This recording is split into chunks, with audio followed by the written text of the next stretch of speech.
What we're finding in our dealings day to day with broadcasters is that around the world, more and more people are telling me that SMS is falling off a cliff. Now, the engagement with SMS has been it's really meaningful.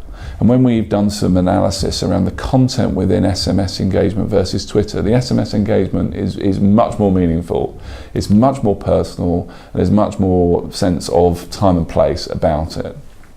The challenge we have is that nobody wants to particularly use it. The people that do, say for a Radio 2 audience, are highly engaged, but for a Radio 1 audience, 90% of their engagement is Twitter. So therein lies either an opportunity or not, but this is a global phenomenon. In German markets, the broadcasters I talk to there are saying we don't offer SMS as a communication channel. It's too clunky, it's too costly, we need people to run it, it's regulation, it's compliance. So, what my mission or our mission in terms of the media division of IMI now is to make that social channel monetizable potentially, but more meaningful, get better data from it, and ultimately potentially build up a better sort of a loyal following through the data that social media can glean. It's the holy grail, monetizing social. In fact, I was with a commercial broadcaster yesterday and they asked me the same question. It was, look, so what? Twitter's great, okay, yes, people are engaging with us, but so what? Show me the money. And we've been there before. There was a time when email had the same set of problems. Back in the 90s, before you could do anything meaningful, email was considered just literally a text broadcast channel, and that has evolved into effectively a replacement for direct mail. I think ultimately Twitter will become a mechanism to drive revenue through payments.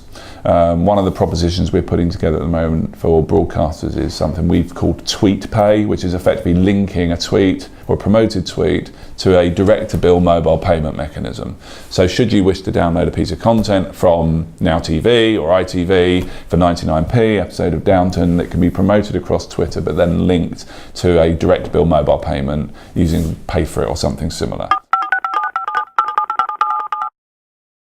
Well, people like the BBC have a lot of different touch points. So they have news, they have sport, they have music. Within music, they have radio, they have popular music. All of these media channels are touch points for engagement.